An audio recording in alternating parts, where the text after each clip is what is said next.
Good morning. Good morning. Wow, there's more people than I thought there would be, so that's awesome, actually. I'm very excited. Father, you are so good. And you are good this morning as well. And Father, whatever I have to share today, do not let it just be my own thoughts, but may it be thoughts that came from you and you alone. Oh, Father. Father, speak. Father, I allow my body, my temple here to be where the Spirit resides. And those are the words that come from it. It's not from me this morning. And may nothing that is unwholesome come from this mouth. In the name of Jesus, I pray this. Amen. Okay. So I was told to share for between 25 to 35 minutes. I was like, oh, and then I thought I could only share for 20. And by this morning, I'm thinking I can share for an hour and a half. So, can we turn this down? Closer or further?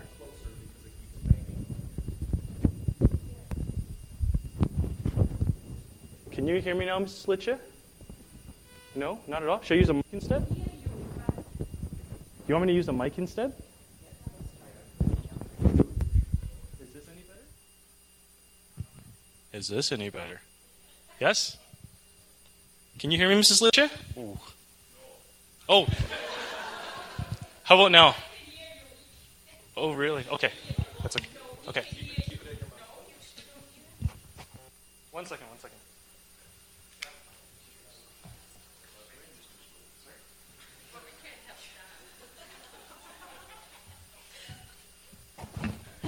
Okay, I will try my best to talk in here. Okay. Well, good morning. I am very excited to share what I have to share with all of you today, and I really hope that just some of these things that I talk about today will give you the same excitement that I had when I was learning about these things, and as the Father was imparting on me and teaching me through the last little while for me.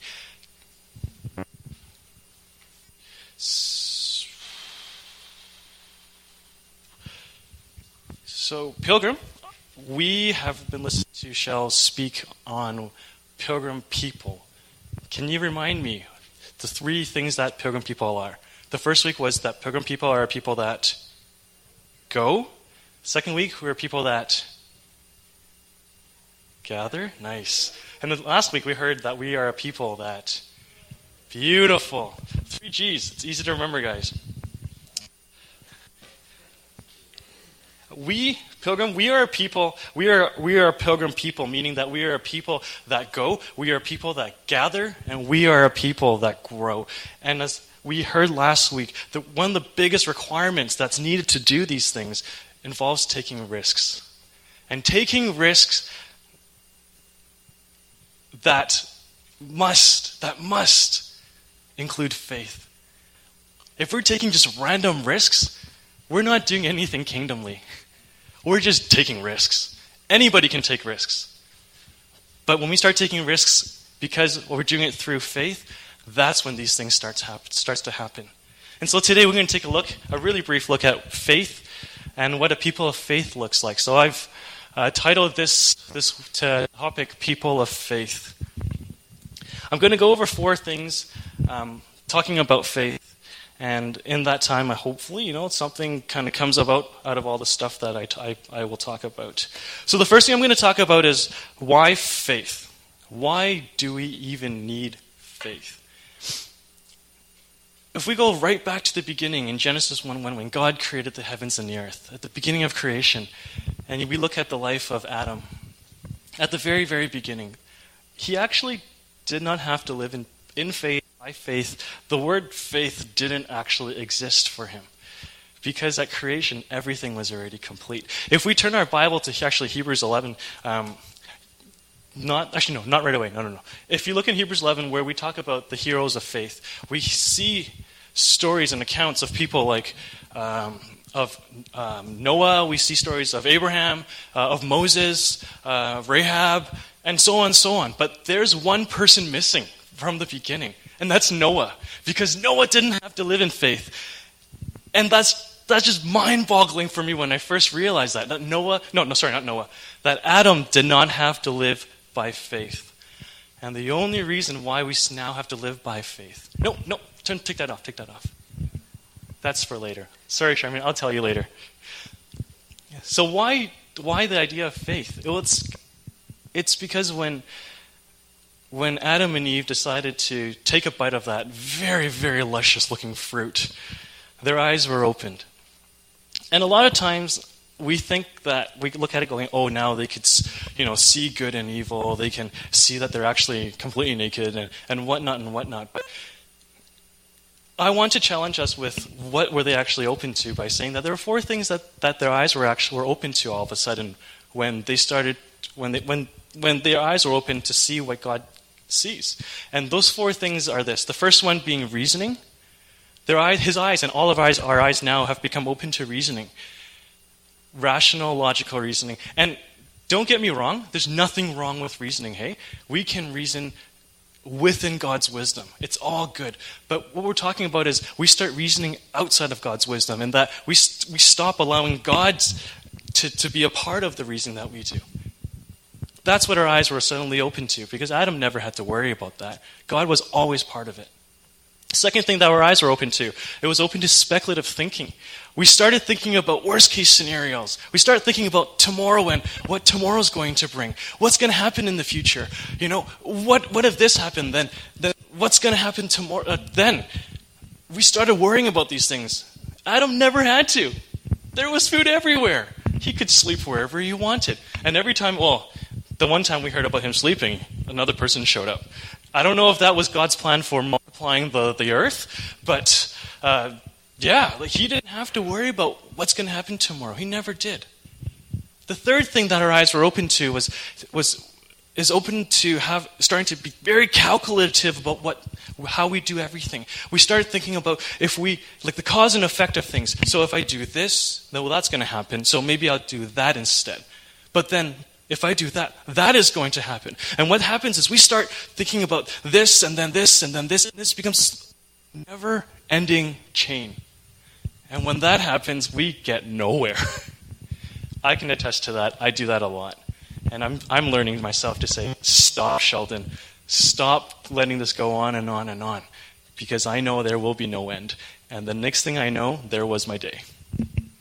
And lastly, the fourth thing that our eyes are open to, it's open to choosing allegiances, selective allegiances. We started to look for things and finding out who or what that should we align with to gain maximum benefit and advantages. And if we looked at the Jews when they were wandering around the desert, and even when they became their own kingdom, they started to make alliances with all the nations around them. When God strictly told them, hey, stay away from them, do not mingle, do not marry amongst them, because I am your God, and you do not need alliances to protect yourself. But they couldn't see God in this. They couldn't see how that would work because their eyes were open. And we do the same thing today too, hey? We choose friends. We make networks. We find jobs that benefit us the best, jobs that maybe will allow us to move up the ladder really quickly. We even choose places to live that benefit us.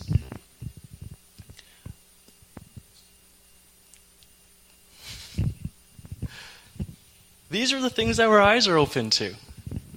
And that's why suddenly we have to live by faith.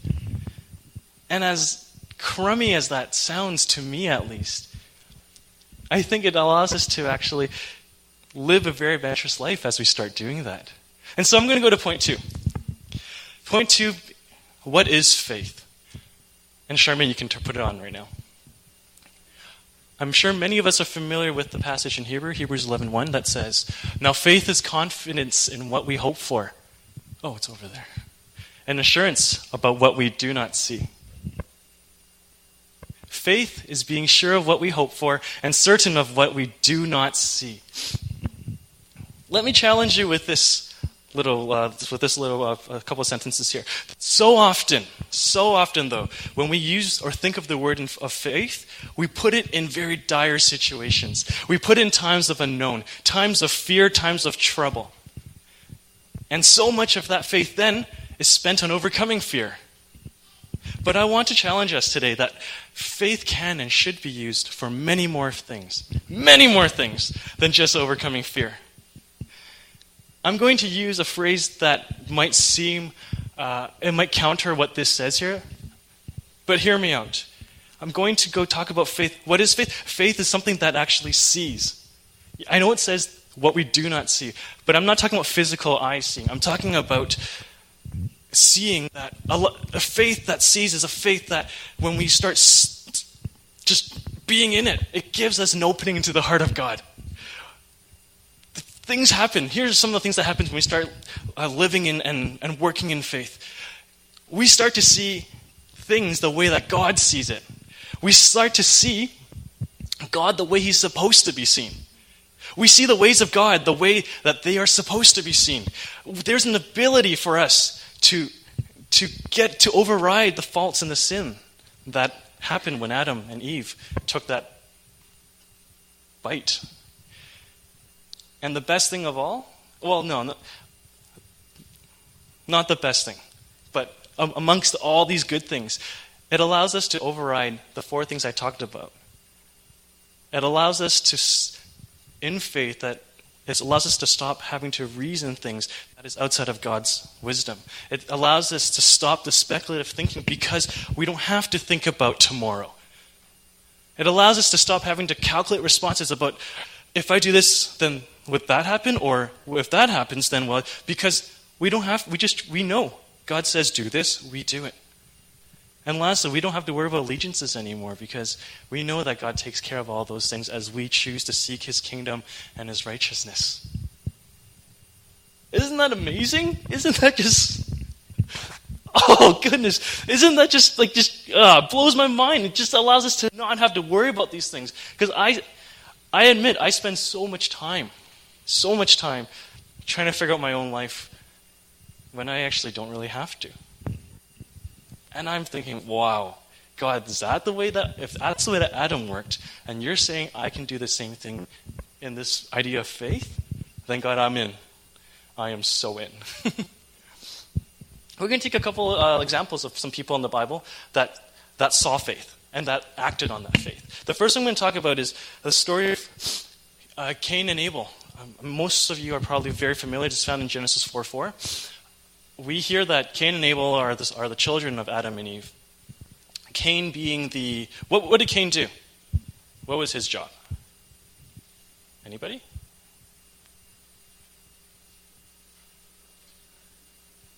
No, not Adam. Cain. Farmer. And then Abel?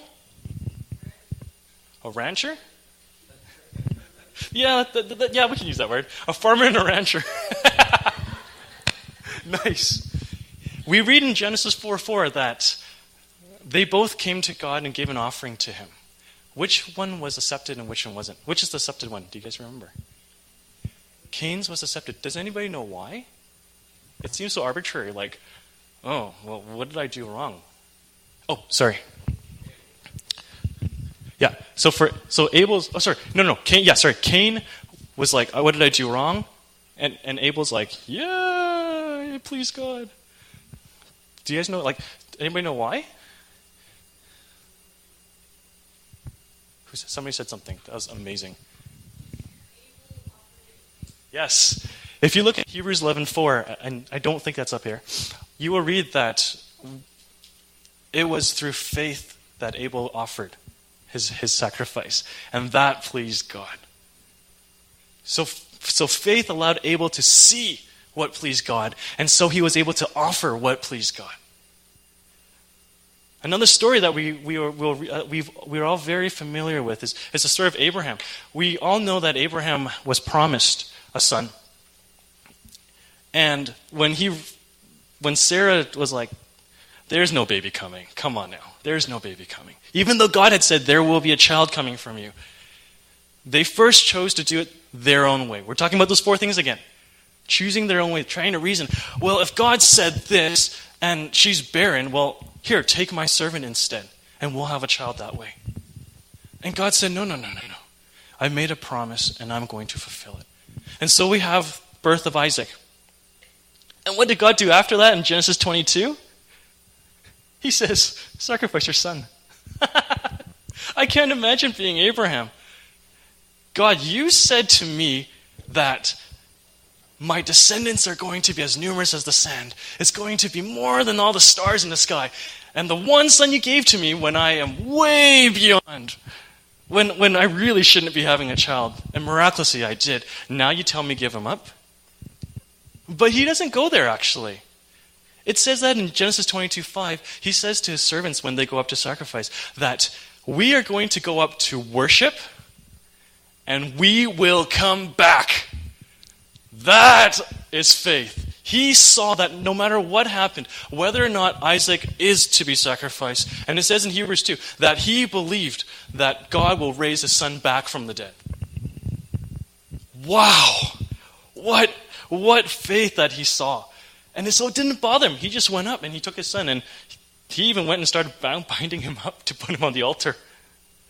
We look next at in Samuel. We look at Samuel the prophet in 1 Samuel 16, the story of 1 to 13, where God says to Samuel, I am going to choose a new king for Israel. Samuel goes to Jesse. He goes to Jesse. That's better. He looks at the first son and goes, what a handsome man.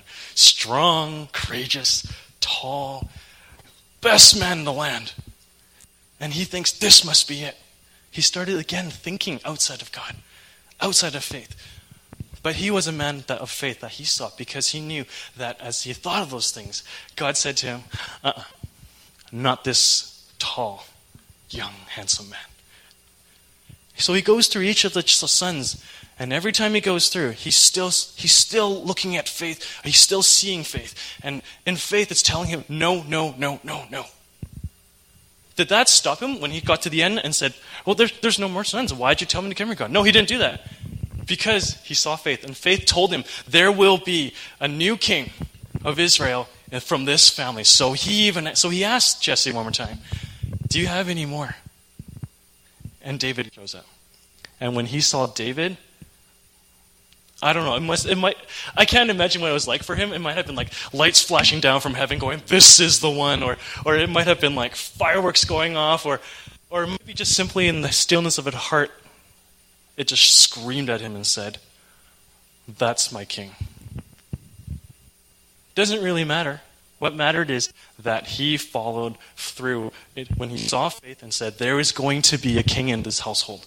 And when he couldn't find it, he pressed onwards, found it. I'll give you one more story from the Bible. We look at Peter. Peter, the rock that the church will be built on. One of the closest to Jesus. One of the best stories of Peter is that when he says to Jesus, who walking on water. I don't know if it fully sinks in all the time for me that Jesus was walking on water, because I've tried it, and yeah, if I could, I wouldn't be so scared of going to the pool or anything or the beach, but I haven't been able to do that yet. But if you look at Peter, he says to him, if you really are Jesus, then let me walk on water, and Jesus comes. And what does Peter do? Peter saw Jesus, and he had faith to a point where he was able to step out, and he started walking on water. But what happened then? He looked at the sky and said, it's dark, it's cloudy, thunder's coming down, it's pouring rain. He looked at the water and said, water. And then his mind and reasoning and logic and everything else, your five senses, it all kicked in and said, man doesn't walk on water. And down he went. But for a split second, for a split moment, he saw faith and he walked on water. He walked on water. And then his mind kicked in. And we'll talk about the mind just briefly later on. And I'll finish off with one more story, which is myself. that me going to India was the same thing, hey? I heard God say, go. I saw, and so I went. And I had trouble when I was already halfway there. I was on a plane and going, oh my goodness, what have I just done? But I'm so thankful the Father put me on a plane and not on a boat or car. I couldn't go to the pilot and say, turn around. I was already halfway across the Atlantic.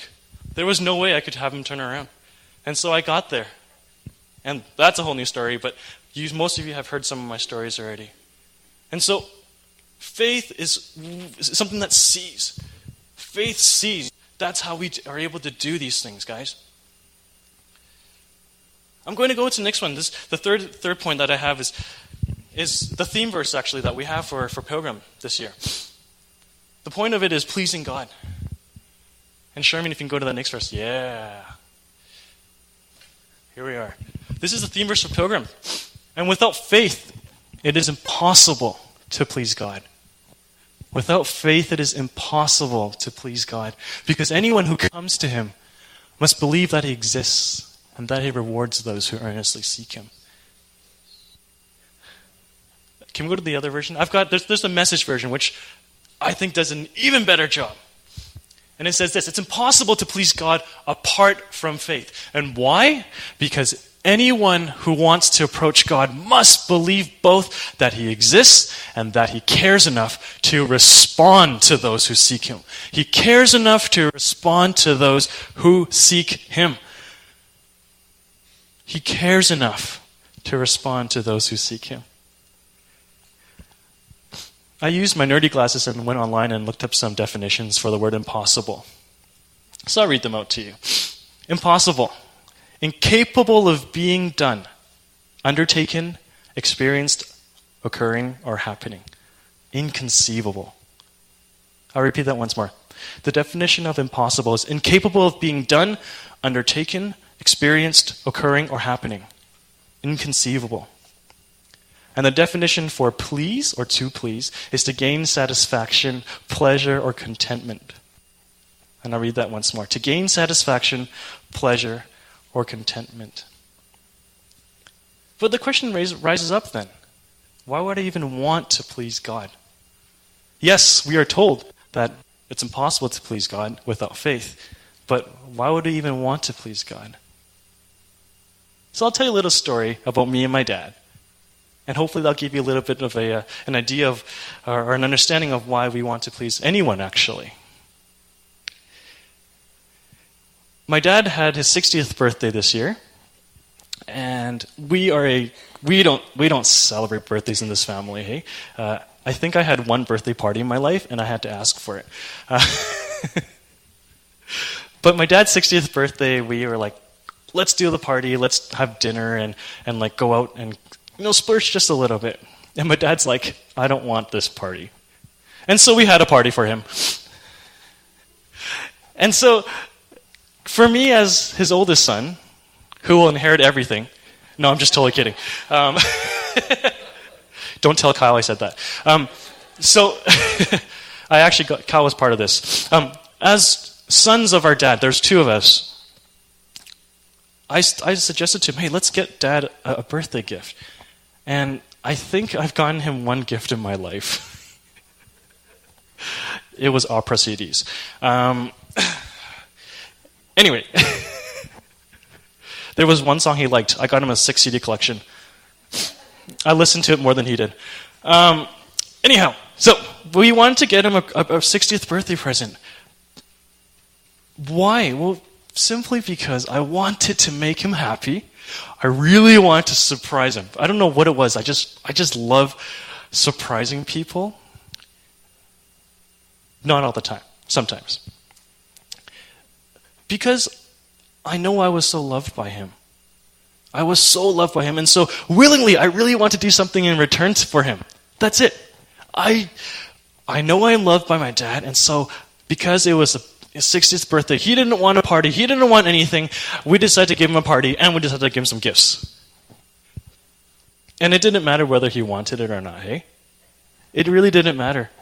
But what mattered was that I just willingly, really, really wanted to do something in return. because I love him just as much.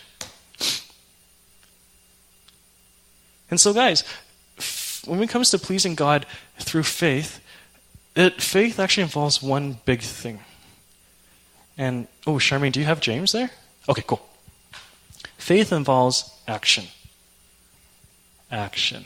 And so we read in James 2, verses 14 to 18. Well, what good is it, my brothers and sisters, if someone claims to have faith, it's over there, but has no deeds? Can such faith save them? Suppose a brother or sister is without clothes and daily food. If one of you says to them, go in peace, keep warm and well fed, but does absolutely nothing about their physical needs, what good is it? Is there more? There must be more. Is there a next slide? In the same way, faith by itself, if it is not accompanied by action, is dead. But someone will say, you have faith, I have deeds. Well, show me your faith without deeds, and I will show you my faith by my deeds. And what it's saying here is that you can't say you have faith and do absolutely nothing. Because faith sees. Faith sees what God is doing, what God wants you to do, what God wants to do. And if you do nothing about it, you have just squandered that faith that sees. And so, Pilgrim, I want to say today, let's stop calling ourselves people of faith, or that we live by faith, and yet we do nothing. If we're not taking any risks out of faith that sees, we are not pleasing God.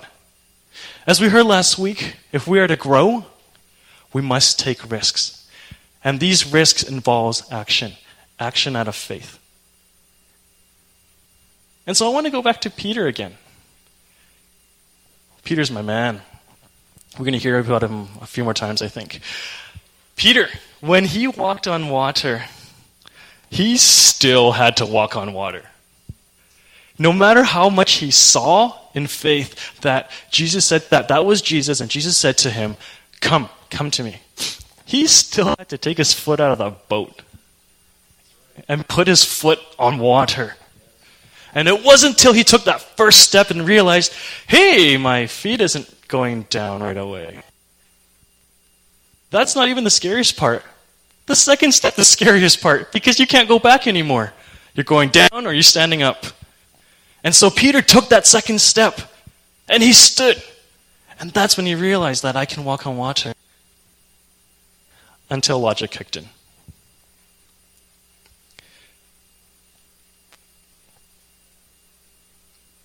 So, as Sheldon spoke about last week, I call these Peter moments, where we take that first step. We need to take the second step before we can actually experience what we're being called to do. And so, in these Peter moments, when we step outside of our control, it is then that God can come in to do what he wants to do. Because Peter, taking that first step, maybe it was his feet stayed up, maybe went down a little bit. I don't know. What I do know is that the Bible said he walked on water, which meant both feet had to be out of that boat. And so when we wanted to get into these Peter moments, and when we step outside control, that was when God wants to do what he wants to do. But often, our mind is the thing that presents the greatest barrier. And so we have to go past what our mind wants to do when we want to live in this faith, when we want to walk in this faith, when we want to take actions out of these faith. That it may not make sense fully in our head. But that's okay. Because if it did, we aren't going anywhere. Now, all of this seems like, wow, that's a lot of stuff, and, how do we even do all these things? So we'll look at the best model that we have. Jesus. Jesus, the model. That's point number 4. Oh boy, half an hour. Okay, we're almost there, guys. Point number 4, Jesus, the model. So what was Jesus' role on this earth, besides to die on the cross? Well, he was here to demonstrate the kingdom in heaven as it was on earth. The kingdom in heaven as it is on earth. He was here to give us a model to follow and how to live in faith. If we look at him, everything that he did was always done through faith that sees. And we'll go to our last verse here, which is found in John 5:19. And I quote, this is from Jesus. It's not my words. Jesus gave them this answer. And this is This is I forgot where this is coming from. If you go there, you'll find out. But Jesus says this. Jesus said, "Very truly I tell you, the Son, Jesus himself, can do nothing. He can do nothing by himself. He can only do what he sees his Father doing." He can do only what he sees his Father doing, because whatever the Father does, the Son also does. Jesus said, "I only do what I see my Father doing." And I believe that what we're talking about here is that we're talking about faith. And so how was Jesus able to do this? How was he able to see what the Father's doing? How was he able to keep on going? How was he able to? Because I look at myself and say, I don't always see. I'm 30 years old. I've seen a few things in my life, but Jesus seemed to be seeing things all the time. Well, how was he able to see? I think it comes down to one thing, that he had a relationship with his Father. Being a person of faith requires that we have an ongoing relationship with the Father. Why do you think Jesus chose 12 disciples? When he said to them, "Come and follow me," he wasn't just saying, "Hey, I'm going out for hamburgers and hot dogs. Come and eat some with me. I have no friends." No. He wasn't saying that. He's saying, "Come spend each and every day, every moment with me, 24 hours a day, 7 days a week." And he did that for give or take 3 years. Can you imagine just hanging around one person for 3 years, 24 hours a day, 7 days a week? You slept together, you ate together, you walked around together, you traveled together. He did that because he wanted to cultivate a relationship with them so that they can understand how this whole process of faith works. He wanted to show them in his relationship with them, his relationship with the Father. I'll read that again too. He wanted to show them in his relationship with the 12 disciples, his own relationship with the Father. And the result of this, we'll go back to Peter. Peter walked on water. I love it. Peter walked on water. Later on, Peter recognized that Jesus is the Son of the living God. And it says in Matthew 16:17 that Jesus said to him, "Good, it's not because it was revealed to you by man, but it was because it was revealed to him by the Father in heaven." Guys, Peter saw faith, and so he could recognize that Jesus was the Son of the living God. And we find that in Acts 3:6.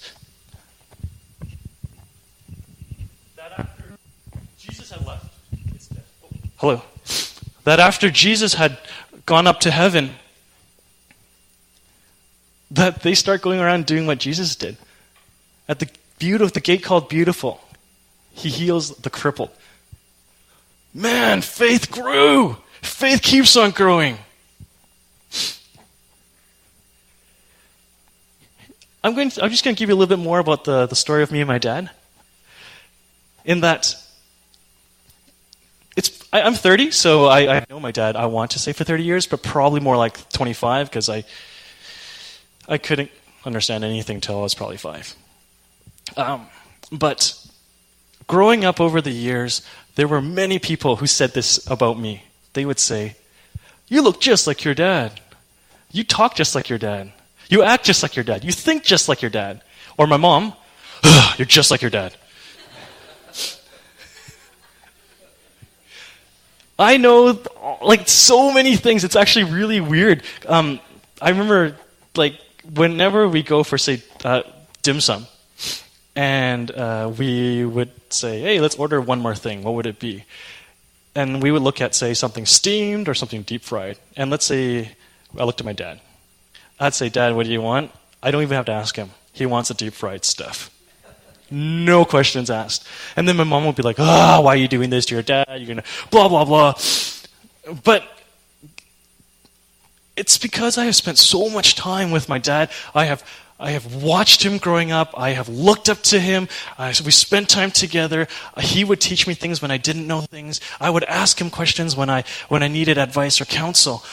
And over all these years and all these time of cultivating a relationship, I've gotten to know my dad really, really, really well. That even without having him say anything, I could tell what he was thinking. And so when it came to that birthday gift, we wanted to please our dad. And so we thought, well, what would my dad be excited about? Absolutely shocked and surprised. And so we were hunting and looking, and Kyle's in Japan, and he's giving me his ideas, and I'm like walking around. And suddenly I saw this item, and I was like, oh, I think that's the one. And so I picked it up. And then I wrapped it up, gave it to my dad. And I have never seen my dad so excited in my life when he was opening presents, because I guess frankly he had no presents to open because he never had a birthday. But I watched him rip the gift apart, and I'm thinking, that's not the dad I know. It was like a little child at Christmas time. I mean, if you know me, I make sure the whole thing stays intact, and I rip the tape very carefully, and Jane gets really mad, and I think that's my dad in me, actually. But my dad actually just ripped the wrapping, and I'm thinking, I wrapped that so nicely, why would you do that? But when he took it out, he looked at it, and I'm going to cry. There was a childlike grin on his face that I'd never seen. I'd never seen. And I was watching it, and I'm thinking, oh, I found the perfect gift. He is so excited. He's just grinning ear to ear. I have never seen him like this before. And then my mom got really jealous, and yeah, anyway. She's like, where's my gift? And I'm like, you're not 60. Anyway. Guys, pleasing my Father requires faith. And when I knew him, I was able to find the perfect gift for him. He looked at it, and I took a 4-minute video. I don't know why it took him so long to just look and look and look. And he took everything out of the box and just shredded the thing. I was like, oh my goodness, what's going on? And then he said these words to me that I was so blown. He said to me, how did you know I have wanted this for a long time? How did you know I have wanted this for a long time? Apparently, this is about the middle of the year. He's been looking at these, that particular item that I got. He's been looking at it for 6 months, a year. He's always been going and looking at it, and my mom's like, wow, Dad's been looking at this over and over again at the stores. And he said to me, how did I know? It's just like that, guys, hey? When it comes to knowing the Father and having that relationship with him, that's what it requires. And when we start spending time cultivating a relationship, we get to please God through faith. And we look at Jesus, and it's the last thing that he does on the earth while his lifetime was here, that in faith, Jesus chose the cross because he knew that pleased the Father. Jesus chose the cross, and although he knew that it was still a risk he had to take, he knew he would still have to die. And though he knew the promises of his Father, that he will be raised and he'll be seated in the right hand of God, he still had to go and make this choice and go and do it. And so, how do we learn to be like this? Like I said, cultivate relationship. Best example, look at the model. Look at Jesus. So, where's Jesus found? Right here. And if you don't have one, I've got 4 Gospels of John on me today. So if you want one, come find me, okay? So study Jesus in the Bible. Enjoy every account of him. He's an outrageous man. Oh, he did things that was so counter to everything because he saw faith. And marinate in that stuff. Marinate in it. Just read it over and over and over again. Oh, his stories are just so crazy. It's just enjoyable, actually. And so I'm just going to conclude with just a little bit more here. So, Pilgrim, and I'm speaking to this body here, including myself right now. Pilgrim, as we continue in our journey as a people that go, a people that gather, and a people that grow, let us walk in faith that risks, a faith that because our eyes have been opened, that faith will help us refocus it back on seeing God. A faith that helps us know God. A faith that invites us to much more than we can imagine. Faith that allows us to please God because simply we just enjoy Him and know that He delights in His children, in you and I. Faith that allows us to walk this earth as Jesus walked and lived. And as it says in Hebrews 12:2, is that up there or no? No. Hebrews 12:2. We find that there's an account here that says that let us fix our eyes on Jesus, the author and perfecter of our faith, who for the joy set before Him endured the cross, scorning its shame, and sat down at the right hand of the throne of God. That's my challenge to you, Pilgrim. That's my encouragement to you. Let us move forward in taking these steps, in these risks that involve faith. And as we do that, we will become a people that go, a people that gather, and a people that will grow. Amen?